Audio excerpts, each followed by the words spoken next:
organizers that were precursors to MSA West even existing. So congratulations to MSA West and to the organizers for this, the attendance at this conference. Takbir. Takbir. Takbir. Now, this session is about the commonalities of struggle, whether it is Muslim, non-Muslim, people of color, third world entities. And I'm going to give you a little bit of a personal background so that you understand my perspective. One word is perspective, another word is bias. My parents are Pakistani. They migrated to this country. If you knew me, you would understand why that's funny to me. I'm the least nationalistic person you'll ever meet. I identify myself as Muslim first and foremost. Any other identity is secondary. I mention that because most immigrant Muslims, especially if you're attending this conference, have something called privilege. And that privilege is rooted in socioeconomic status and your ability to attend higher education. So when we talk about struggles, we talk about oppression, we have to put it in context. None of us are experiencing it to the degree that other people are experiencing it, not just abroad, but in this country as well. So, you know, when we're driving our 3 Series BMW in South Orange County and we're talking about the Palestinian struggle, let's keep it real. All right, let's put it in context. That's not to say that you shouldn't live in South Orange County and you can't drive a 3 Series BMW, but it's understanding a struggle in context. Now, my upbringing is not average. And I don't say this with pride, I say this as a matter of fact. I was the only student at my high school that was an international baccalaureate and advanced placement that was on the free meal program. So, my classmates made fun of me. They're like, oh, you hang out with all the ghetto kids that can't afford food. And we're in the international baccalaureate and AP classes. So I would eat snack and lunch every day of high school with kids whose parents were on welfare, with kids whose families worked multiple jobs, mother and father worked 2 jobs, day and night, didn't have cars, and they didn't have opportunities that I had access to when I graduated. And when I was a freshman and sophomore, I was really upset personally for being degraded by my classmates.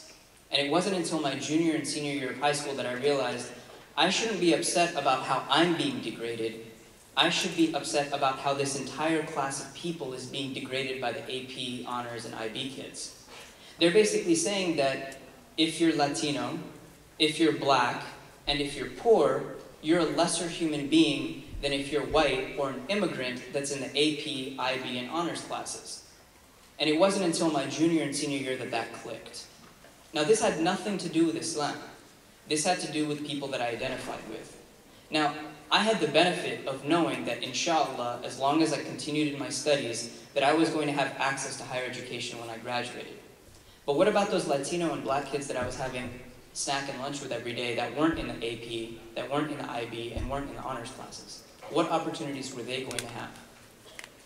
And how did it become that in 4 years of honors, AP, and IB, I graduated having more in common with peers that were going to become auto mechanics, farm workers, construction workers, than our valedictorian who's now a nuclear physicist for the Nuclear Regulatory Commission, or the physician or the gynecologist. I don't have anything in common with them. I didn't then and I don't now.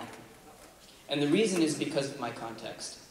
And I say all of this so that we understand that here we are at MSA West. We've talked about Islamophobia. We've talked about imperialism abroad, American imperialism in Muslim lands. But what draws us all together is our core value in humanity. And if we can't understand struggle outside of the context of Islam, then we have a problem.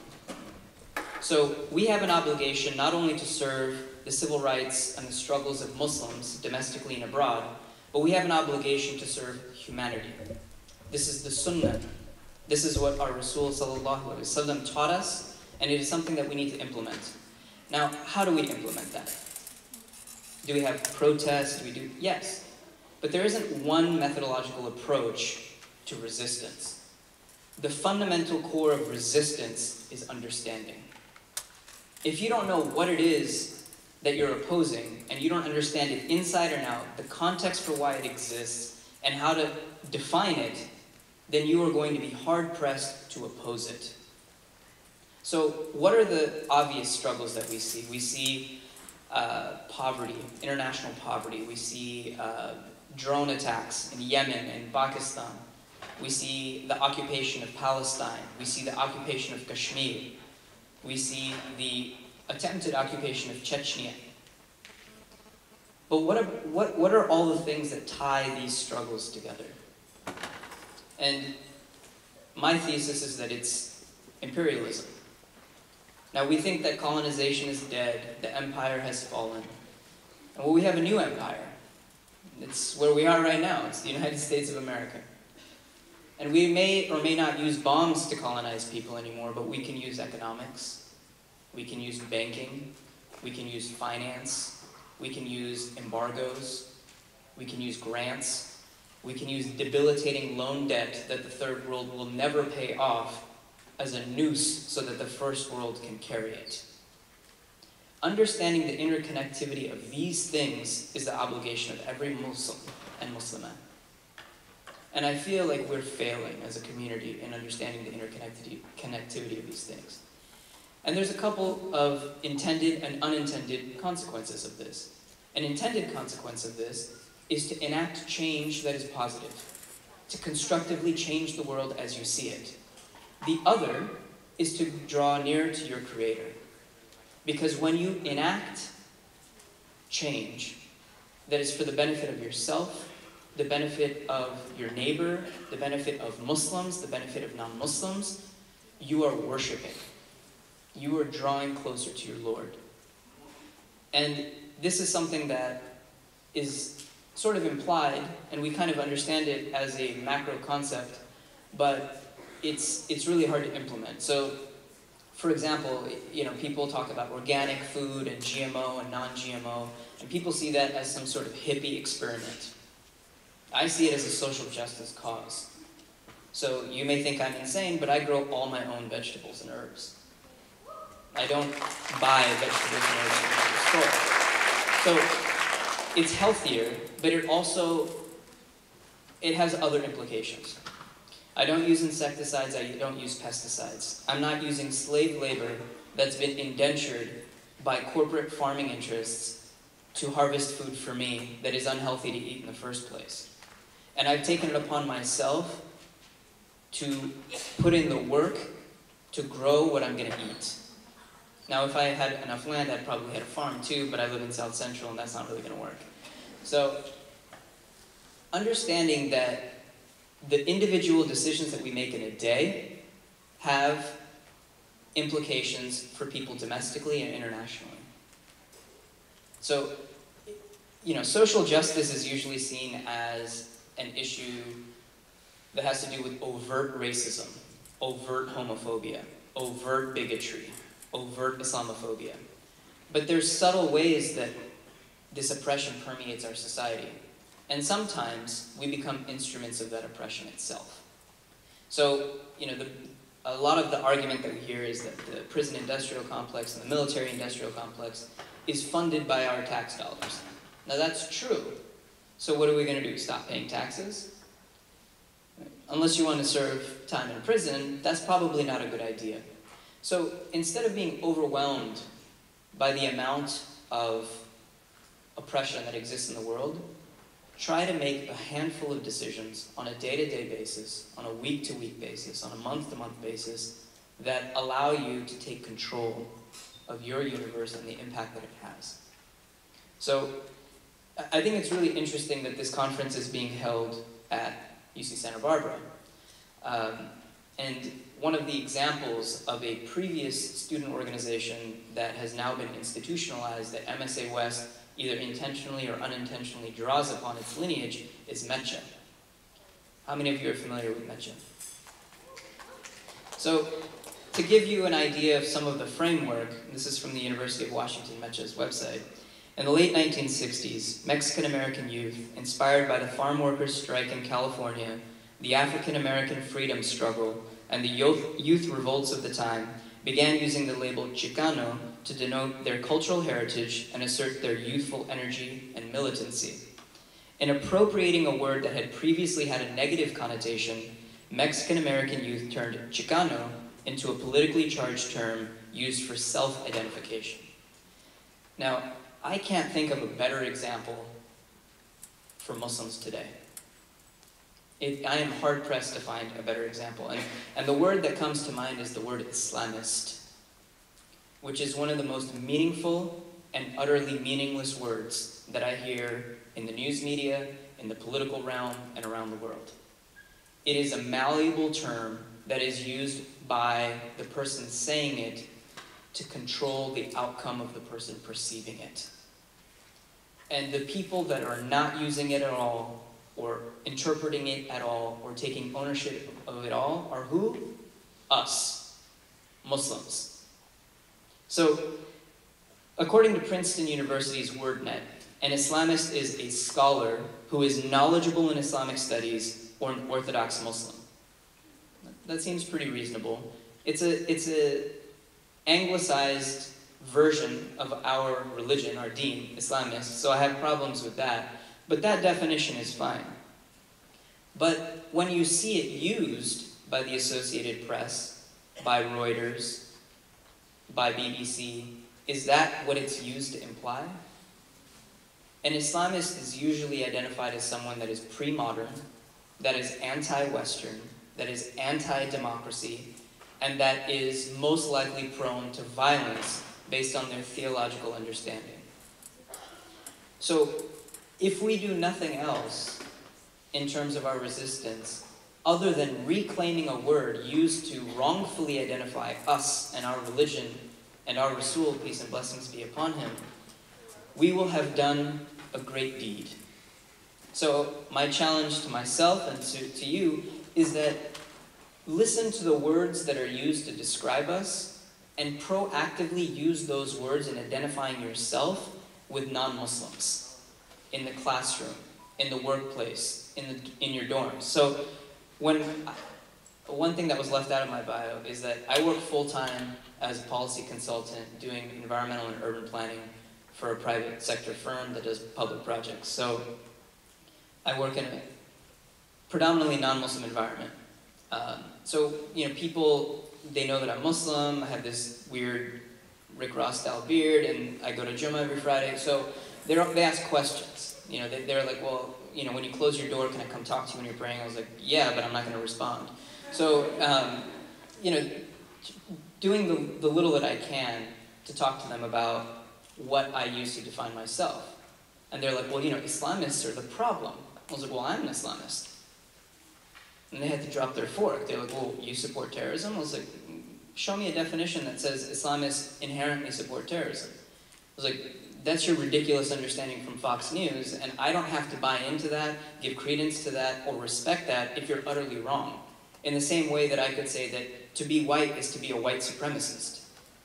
You're white. Would you feel comfortable if I said all white people are white supremacists by virtue of the fact that they identify as white?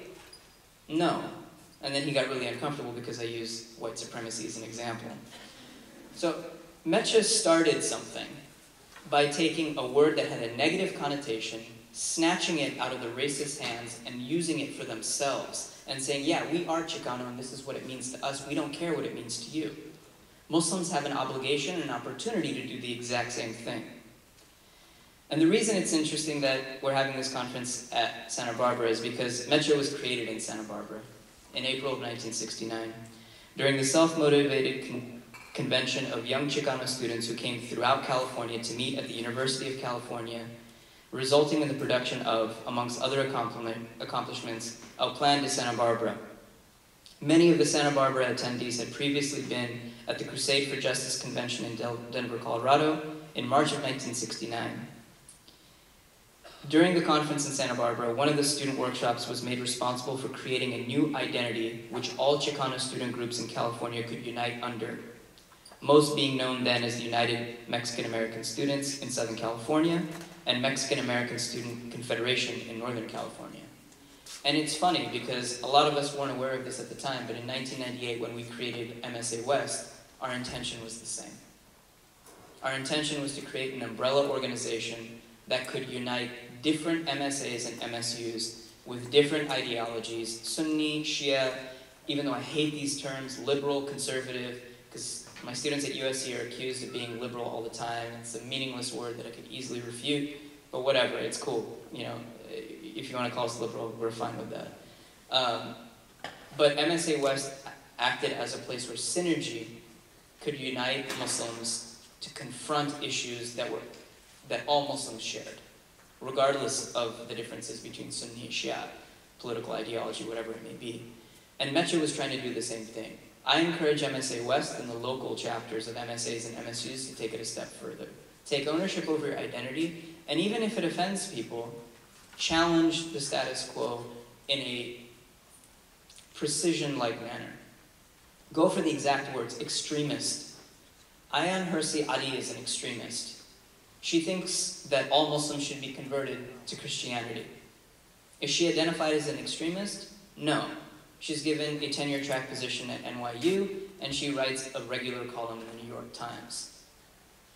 She's as much as an extremist as Osama bin Laden was. And we should feel comfortable saying that. And we should feel comfortable challenging her as an authority on Islam, as a former Muslim, self-proclaimed atheist that thinks all Muslims should be destroyed. So look at these words, Islamist, extremist. Look at your identity, and look at the institution of the MSA as a vehicle to bring about change, and draw upon the lineage of other organizations. I've been told I have 1 minute, so I'll leave you with this. Our struggle is not new.